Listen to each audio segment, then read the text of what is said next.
सर्वज्ञ श्री चक्रधर स्वामी की जय। श्री दत्तात्रेय महाराज की जय। एरीकडे सुभुवनी प्रभु मंदिरी पै नागांबिका उजळगे शुभ दीपकाते पद्मासना प्रतिरची शयनासनाते भंगो निपैतव परेशनी जासनाय भंगो निपैतव परेशनी जासनाय। सर्वज्ञ श्री चक्रधर स्वामी की जय। दत्तात्रेय महाराज की जय। दंडवतो। मागच्या अवसरामध्ये भट्टन बाईसा यांची परमप्रीती कशी होती याबद्दल स्वामींनी सविस्तर निरूपण केलं। त्याच्यानंतर तस्करागमन म्हणजे जे घोडे चोरण्यासाठी आले होते तस्कर लोक, तर त्यावेळेला नागदेवाचार्याला बघायला पाठवलं होतं। बळी रे बळी म्हणून जेव्हा नागदेवानी मोठा आवाज दिला तेव्हा ते तस्कर म्हणजे चोर लोक दरोडेखोर पळून गेले।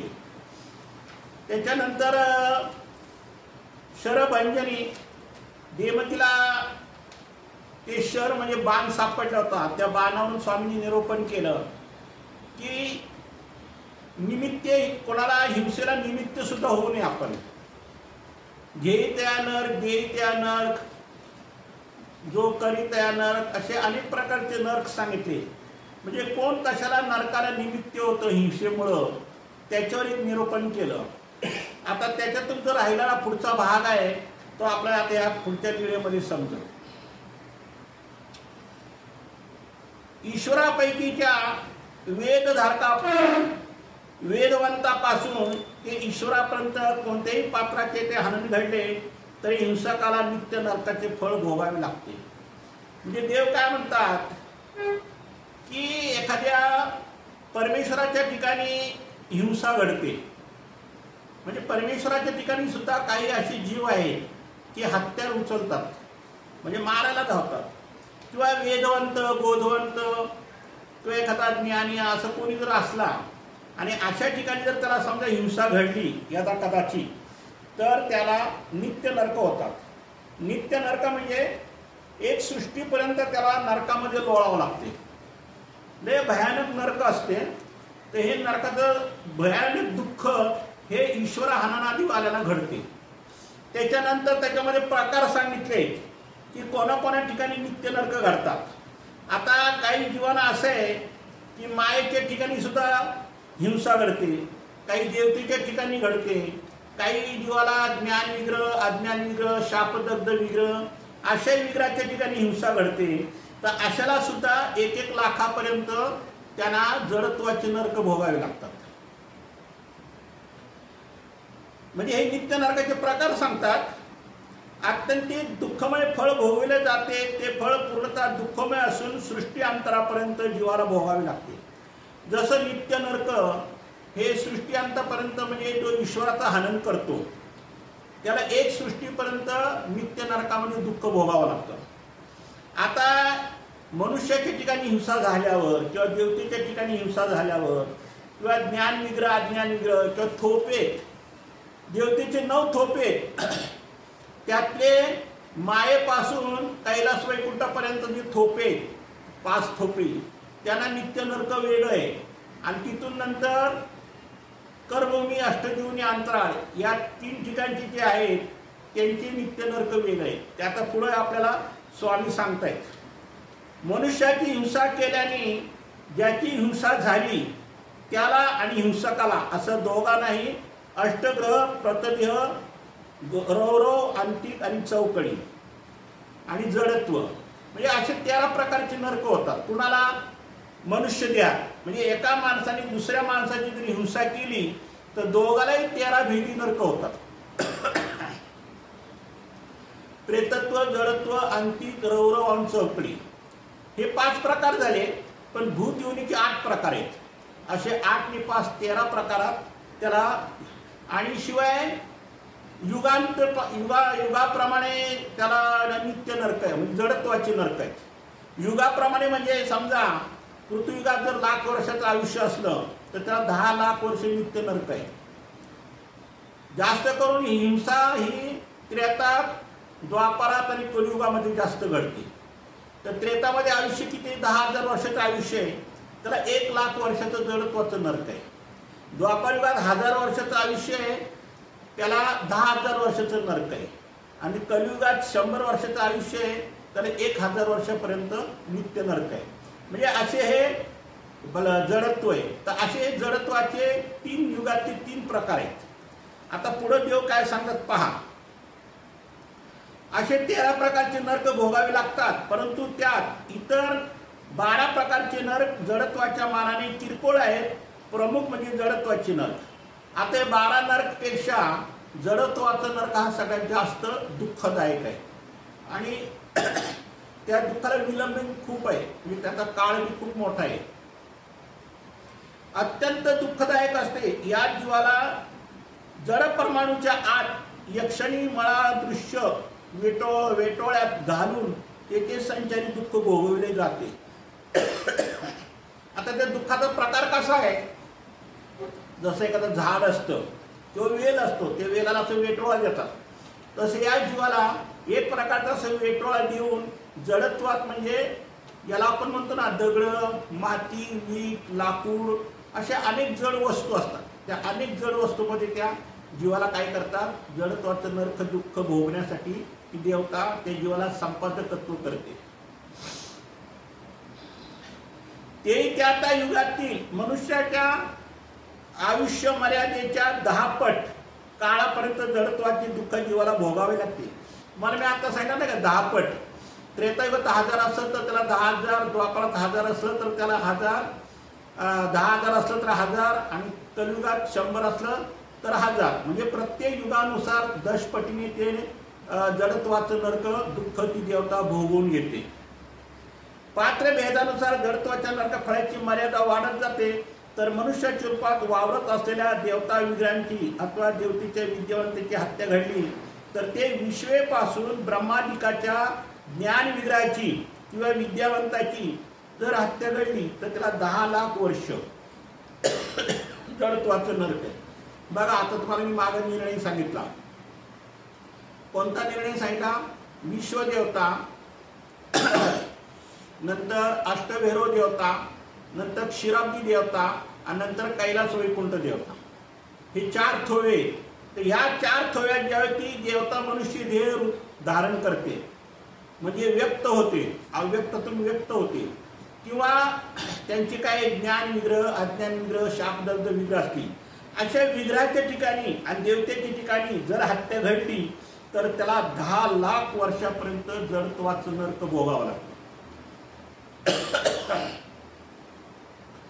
आणि इंद्रादिकापासून खाली म्हणजे कर्मभूमीच्या देवतेपर्यंत, म्हणजे कर्मभूमी, अष्टदियोनी आणि अंतरा हे इंद्रादिकाच्या खालीचे आहेत. तर त्यांना मात्र, म्हणजे स्वर्गाच्या खाली, तर त्यांना मात्र किती आहे? त्यांची जर हत्या घडली तर 1,00,000 वर्षापर्यंत जडत्वाचे नरक भोगावे लागते. म्हणजे उच्च देवतेची हत्या जर घडली तर 5,00,000 वर्षे, आणि कर्मभूमी, अष्टदियोनी म्हणजे स्वर्गापासून खालचे जे देवतेंची आहे त्यांची जर हत्या घडली तर 1,00,000 वर्षाचं आहे. आणि त्याच्यानंतर मनुष्य देहात युगानुसार 10 पट नरक आहे, ती वेगळे. म्हणजे अशा प्रकारे हा क्रम आहे. म्हणजे 1,000 वर्षापासून 10,000, 10,000पासून 1,00,000, 1,00,000पासून 5,00,000पर्यंत असा हा त्यांचा तो क्रम आहे दुःख भोगण्याचा. आणि देवतेच्या बहिर्यागाच्या हिंसेमुळे आणि देवतेच्या प्रतिमेचा भंग केल्यामुळे 1,000 वर्षापर्यंत जडत्वाचे नरक भोगावे लागतात. आता काही लोक नाही का मूर्ती फोडतात देवतेच्या.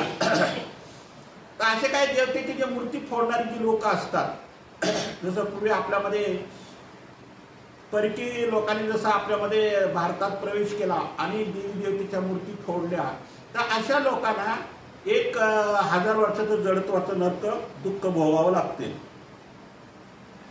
मनुष्याचे अंतःकरण दुखवल्याने विविध प्रकारचे चलद्रूप पशु पक्षी जलचर प्राण्यापासून तर अत्यंत सूक्ष्म जीवजंतूपर्यंत योनी जन्म घ्यावा लागतो.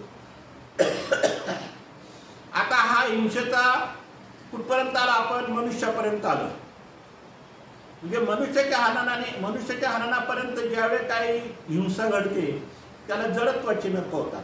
पण आता मनुष्याच्या योनीखाली जे काय आहेत पशु पक्षी प्राणी आहेत त्यांची हिंसा केल्याने काय होते आता देव सांगतात. काय म्हणतात की मनुष्याच्या आता मनुष्याचं अंतःकरण दुखवल्याने हा एक हिंसेचाच प्रकार आहे. अंतःकरण दुखवणे म्हणजे एक हिंसाच आहे. तर त्याला चलद्रूप म्हणजे 4 प्रकारचे 4 पायाचे जे प्राणी आहेत त्या प्राण्याचा त्याला जन्म घ्यावा लागतो. म्हणजे पशु पक्ष्यांचा जन्म घ्यावा लागतो. जलचर म्हणजे पाण्यातले प्राणी आहेत त्यांची हिंसा केली. जे लोक नाही का मासे किंवा खेकडे असे काही प्राणी खातात पाण्यातले प्राणी, तर त्यांना सुद्धा अत्यंत सूक्ष्म जीवजंतूपर्यंतच्या योनीत त्यांना जन्म घ्यावा लागतो. म्हणजे अतिसूक्ष्म जे जीवजंतू आहेत त्या जंतूमध्ये यांना काय करावं लागतं, जन्म घ्यावा लागतो. नंतर धक्काबुक्की, हाणामारी, शिवीगाळ, निंदा नालिष्टी करणे, दुष्टपणा करणे, द्वेष करणे, मत्सर भोगणे आदी प्रकारे मनुष्याचे अंतःकरण दुखवले जाते. त्या दुःखानुसार सूक्ष्म जंतूपासून माशापासून सगळ्यात मोठ्या पक्षापर्यंत सगळ्या पक्ष जाती जन्म घ्यावे लागतात. म्हणजे आपण जे इतर ज्या काही गोष्टी करतो, निंदा करणं, चुगली करणं, लावालावी करणं, अशा अनेक काही किरकोळ दोष असतात जीवाच्या ठिकाणी. मग अशा जीवाला सूक्ष्म जीवजंतू जे असतात त्या सूक्ष्म जीवजंतूच्या ठिकाणी त्याला काय करावं लागतं, जन्म घ्यावा लागतो.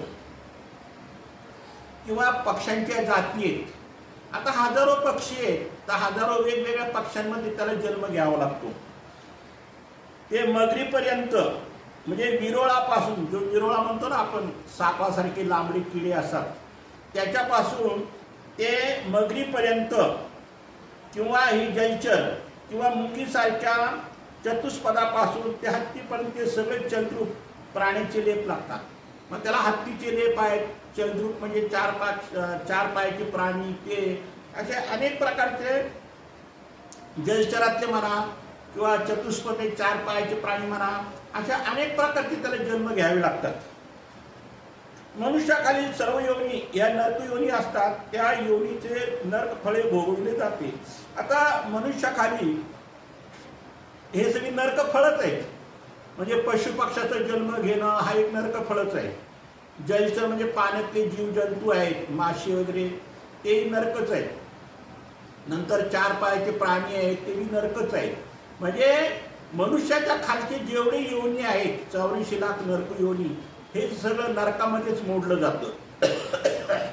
पण प्रत्येकाच्या वेगवेगळ्या हिंसेप्रमाणे ते नरक भोगवलं जाते. या चलद्रूप प्राण्याच्या हिंसेमुळे म्हणजे पशुत्रियांच्या हिंसेमुळे स्थावराचे म्हणजे वनस्पतीची लेप लागते. आता दुसरा एक निर्णय असा सांगितला आहे की ज्यावेळेला हा मनुष्य 4 पायाचे प्राणी मारतो, मग हरण असो, वाघ असो, सिंह असो, कोणती प्राणी असो, असे वेगवेगळे प्राणी मारले जातात. मग अशा वेगवेगळ्या पशु पक्षाला मारल्यानंतर वेगवेगळ्या वनस्पतीचे लेप त्या जीवाला लागतात. आता आपण होतो ना, पेरूचं झाड, आंब्याचं झाड, वडाचं झाड, पिंपळाचं झाड, ही जेवढी सगळे वनस्पती आहेत हे सगळे मागचे पशु पक्षी मारलेल्यांची जन्म आहे. म्हणजे चलद्रूप प्राणी म्हणजे 4 पायाचे जे प्राणी मारतात अशा लोकांना वनस्पतीचा जन्म घ्यावा लागतो. असे अनेक भेद आहेत. हत्तीची हिंसा केली तर वटवृक्ष म्हणजे पिंपळाचं झाड, वटवृक्षाचं झाड, ही जी झाडं येतात त्यांनी पूर्वी हत्तीची हत्या केली. म्हणजे मोठे प्राणी जे हत्ती, उंट असे मोठे प्राणी आहेत जंगलातले, त्यांची जर हिंसा केली तर त्याला वडाचं झाड, पिंपळाचं झाड असे योनीमध्ये ती देवता नरक भोगवते. असंख्य वनस्पती, विविध प्राण्यांच्या हिंसेनुसार अनेक भेद आहेत. तर या योनीमध्ये जे वडाचं झाड, पिंपळाचं झाड जे आहे अशा योनीमध्ये 1000 वर्षापर्यंत त्याला दुःख भोगावं लागतं, 1000 वर्षापर्यंत नरक फळं भोगावी लागतात. मुंगी मारल्यानंतर हरळ्याचा जन्म मिळतो. आता आपल्या पायाखाली किती मुंग्या मारतात किंवा किती जीव जंतू मारतात. मग अशा जर ची हिंसा जर घडली तर हरियाळी की गवतासारखे जे आहेत वनस्पती त्या ठिकाणी त्याला जन्म घ्यावा लागतो. मग त्याखाली सूक्ष्म जंतूंच्या हिंसेमुळे असंख्य वनस्पती केवळ तृणावत उगवल्यासारखी दिसतात. आता आपल्या पायाखाली अनेक प्रकारचे जीवजंतू मारतात. कुणी सापाला मारतं, कुणी ह्याला सरड्याला मारतं. असे बरेच प्राणी आहेत, लहान प्राणी माणूस सहज मारतो. पण ते मारल्यामुळं त्याला तृणावत म्हणजे आपण पायाखाली गवत तुडवतो ना, तर त्या योनीमध्ये त्याला जावं लागते. त्या सूक्ष्म जंतूंच्या हिंसेमुळे झालेला पापाचे फळ असते. म्हणजे जे सूक्ष्म जी हिंसा आहे, जे आपल्याला कळत नकळत जी हिंसा घडते पायाखाली, त्याच्यामुळे आपल्याला गवताची जन्म घ्यावे लागतात म्हणजे तृणामध्ये. तसेच उद्भिदीच्या म्हणजे वनस्पतीच्या हिंसेमुळे स्वर्गात यमपुरीमध्ये रौरव नरकादी असतात. आता उद्भिज म्हणजे बियापासून जन्म घेणारे म्हणजे वनस्पती. अशी काही झाडं आहेत की त्या आपण झाडांची जर हिंसा केली तर त्याला रौरव नरक आहे, ते कुठं भोगावे लागतात? स्वर्गामध्ये. म्हणजे जडत्वाची नरक भोगायची जागा वेगळी, नित्य नरक भोगायची जागा वेगळी आणि रौरव नरक भोगायची जागा वेगळी. असे प्रत्येकाची वेगवेगळी डिपार्टमेंट आहेत. म्हणजे जसं आपण ऑफिसमध्ये वेगवेगळे डिपार्टमेंटमध्ये वेगवेगळे आपण फायली मांडतो, तसे वेगवेगळे कर्म जसे करणार त्या वेगवेगळे हिंसेचे पापाचे जे काही दुःख आहे, जे काही नरक आहे, ते वेगवेगळ्या पद्धतीने ती देवता दुःख त्या जीवाला भोगवते. हे प्रत्येक जीवाला आहे. ह्याच्यात कोणी राजा असो, राव असो, रंक असो, गरीब असो, श्रीमंत असो, हे नरक कुणालाही चुकत नाही. हे ए टू झेड जेवढे जीव आहेत त्यांनाही चुकतो. म्हणून याच्यासाठी आपण ही हिंसा न करता आपण अहिंसा राहायचा प्रयत्न केला पाहिजे. आणि माणसाकडनं जाणून बुजून हिंसा होणं आणि कळत न कळत हिंसा होणं याच्यामध्ये खूप फरक आहे. पण जाणून बुजून जो हिंसा करतो त्याला मात्र खूप भयानक ती देवता नरक दुःख भोगवते. नंतर हिंसेच्या प्रमाणानुसार कमी अधिक प्रमाणात भोगावे लागतात. त्याचप्रमाणे पाची इंद्रियाचे विषय स्वनिष्ठ भोगल्यामुळे चोरून, बळजबरीने, विनाप्रीती, वाईट हेतूने अनेक अंगीकार केल्यामुळे सृष्टी संस्थेचे उल्लंघन करण्याला आणि तिने अंतर्बाह्य भरलेल्या कुत्सित कर्मे करणाऱ्यांना, सप्तव्यसने अंगीकार करणाऱ्यांना देखील. आता याच्यात प्रकार सांगितले की मनुष्य देहामध्ये हा जीव अनेक प्रकारचे काय करतो? नरक जोडतो. पाच इंद्रिय म्हणजे ज्ञान, चक्षु, स्पर्श, आलाप, अंतःकरण. म्हणजे काही आपल्याला काही गोष्टीचे ज्ञान आहे की ही हिंसा करू नये, हिंसा केल्याने आपल्याला पाप लागते, तरी तो जाणून बोलून हिंसा करतो. आता हे कसं आहे, नियमानुसार 8 वर्षापर्यंत पाप पुण्य नाही, पण 8 वर्षानंतर जे काय त्याच्या हातून हिंसा घडेल त्यावेळी त्याला थोडं ज्ञान होतं की आपण मुक्या प्राण्याला मारू नये किंवा पशुपक्षाला मारू नये. पण तिथून त्याला पंच ज्ञानेंद्रियाची त्याला नरक होतात. म्हणजे वाईट दृष्टीने बघणं, वाईट शब्दांनी बोलणं, की वाईट म्हणजे अज्ञानात वाईट क्रियेने वागणं, असे अनेक प्रकारचे आहेत. त्याला ज्ञान, स्पर्श, आलाप, अंतःकरण असे 5 ज्ञानेंद्रिय. त्या ज्ञानेंद्रियाने आपण काय काय करतो पहा. काही वेळेला आपण चोरून आपण एखाद्याचं काहीतरी बघतो किंवा बळजबरी करतो किंवा विनाप्रीती वाईट हेतूने वागतो. असे अंगीकार केल्यामुळे सृष्टीमध्ये उल्लंघन करणाऱ्या आणि जे काही हे अंतर्बाह्य आपण कुत्सित क्रिया करतो किंवा सप्तव्यसने सगळ्यांना माहितीच आहे. ही अशी जी सप्तव्यसन आहेत, हे सप्तव्यसनाला सुद्धा आपल्याला काय करावं लागतं? रौरव नरक भोगावे लागतात. मग तो हिंसावादी असो, दारू पिणारा असो किंवा व्यसनी असो, कोणत्याही प्रकारची व्यसन असू द्या, व्यसनी असो, असे वेश्यागमन, परस्त्रीगमन अशी सप्तव्यसने. अशा सप्तव्यसनामुळे सुद्धा काय होतं, रोवरोवाची नरक भोगावे लागतात. आणि अशा प्रकारच्या हिंसेमुळे नरकफळाला गेल्यावर तेथे देखील त्या दुखविले जाते. मग त्याने जसं जसं इथं क्रिया केली तशा क्रियेची ती देवता काय करते, दुःख भोगवते.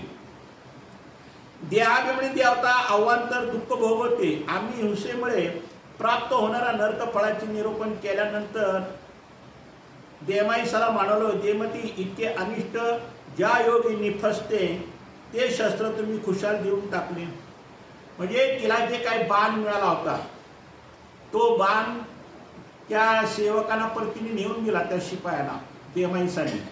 मग ते देमतीने जे दिला त्या विषयावरून स्वामींना एवढ्या हिंसेमुळे कोणते कोणते नरक भोगावे लागतात ती नरकाची सगळं परिमाला देवानी इथं काय केली, देमाईसाला सांगितली.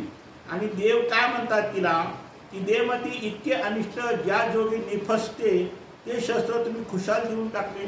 म्हणजे ज्या शास्त्रामुळे इतक्या प्रकारचे आपल्या हिंसेचे दोष लागतात आणि ते शस्त्र तुम्ही खुशाल त्या शिपायांना नेऊन दिलं. जा आणि तो बाण परत घेऊन आला. म्हणजे तिने जो त्या सेवकाला बाण नेऊन दिला होता तो देवाने बाण काय केला, परत आणायला लावला. देमाईस गेली, बाण परत घेऊन आली. मग आम्ही त्या बाणाचा दांडा जाळून टाकला. कारण ज्या दांडाला धरून जो एखाद्याचा जीव घेतो किंवा बाणाने जीव घेतो त्या बाणाचा दांडा काय केला, जाळून टाकला. आणि त्या बाणाचे पोलादी जी टोक होते की ज्या टोकामुळे पुढचा मनुष्य हिंसेने मरतो, असं हे टोक ठेसून ठेसून बोटत करून खोल पाण्यात टाकायला लावले. म्हणजे जे पोलादी, लोखंडी, पितळाचं कोणते असू द्या, तर तो ज्या धातूचं ते शस्त्र असं ते धातू काय केलं, त्याचं टोक ठेचून ठेचून काय केलं, बोथट केलं आणि ते पाण्यामध्ये टाकायला लावलं. म्हणजे ते शस्त्र निस्तेज केलं. म्हणजे त्या शस्त्रामध्ये कोणत्याही प्रकारची पावर ठेवली नाही. कारण का की ज्या शास्त्रामध्ये पावर राहते, ज्या शास्त्रामध्ये धार राहते, अशा शास्त्रापासून जर एखाद्याचा घातपात झाला तर देणाऱ्यालाही नरक, घेणाऱ्यालाही नरक आणि जो करतो हिंसा त्यालाही नरक. म्हणजे सगळ्याला नरक होतात. म्हणजे हिंसेला कोणाच्या हिंसेला आपण निमित्त होऊ नये एवढंच देवाचं एक म्हणणं आहे. म्हणून देवाने काय केलं, देमतिकांना त्या शास्त्राचा, त्या बाणाचा नायनाट करायला लावला. तर अशा प्रकारे स्वामींनी हिंसेचं निरूपण केलं.